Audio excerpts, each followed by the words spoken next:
ফিঙ্গারপ্রিন্টের উপর গণেশ মূর্তি এঁকে তাক লাগালো কাকদ্বীপের এক ছাত্রী।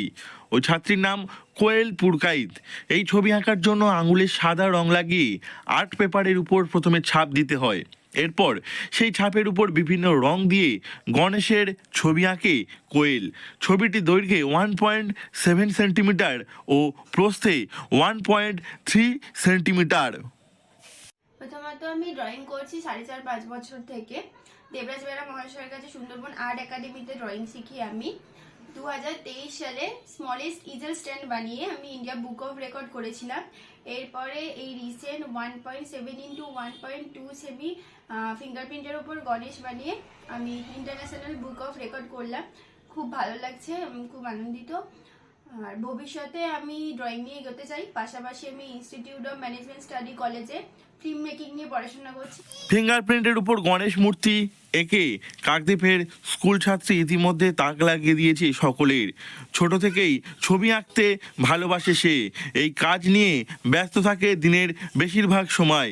এই ছবি এঁকে আন্তর্জাতিক স্বীকৃতি এসেছে তার। এর আগে দেশলাইয়ের কাঠি দিয়ে একটি ছোট ইজেল স্ট্যান্ড তৈরি করে সাড়া ফেলে দিয়েছিল কোয়েল। এই সাফল্য লাভের পর কোয়েল পুরকাইত এবং তার পরিবারের লোকজন খুবই খুশি। ও 4 থেকে 4.5 বছর বয়সে আমি ওকে ড্রয়িংয়ে দিয়েছিলাম। তো তখন থেকে ও ড্রয়িংটা শিখছে, পাশাপাশি নাচও করছে। তো এখন চারিদিকে তো প্রাইজ পাচ্ছে, ইন্টারন্যাশনাল চান্স পেয়েছে। আমরা ভীষণ খুশি, আমরা খুব গর্বিত। ওর বাবাও খুব গর্বিত, ওর বাবা বাইরে থাকে। এই সাফল্য লাভের পর কোয়েল পুরকাইত খুবই খুশি। কোয়েল জানিয়েছে যে নতুন ভাবনার উপর আঁকা ছবি যে আন্তর্জাতিক স্তরে জায়গা করে নেবে তা ভাবতে পারিনি। বর্তমানে ফিল্ম মেকিং নিয়ে পড়াশোনা করছি, আগামী দিনে আরও বড় জায়গায় পৌঁছানোর ইচ্ছে রয়েছে। কোয়েলের এই একের পর এক সাফল্যে খুশি কোয়েলের পরিবারের লোকজন। তারা জানিয়েছেন ছোট থেকেই কোয়েল নতুন কিছু করতে ভালোবাসে, যা কোয়েলের সাফল্যের চাবিকাঠি।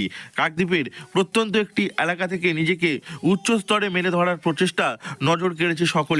কোয়েল বর্তমানে ফিল্ম মেকিং নিয়ে পড়াশোনা করছে। ভবিষ্যতে এই ফিল্ম মেকিং নিয়ে তার সাফল্য অর্জন করতে চায় সে।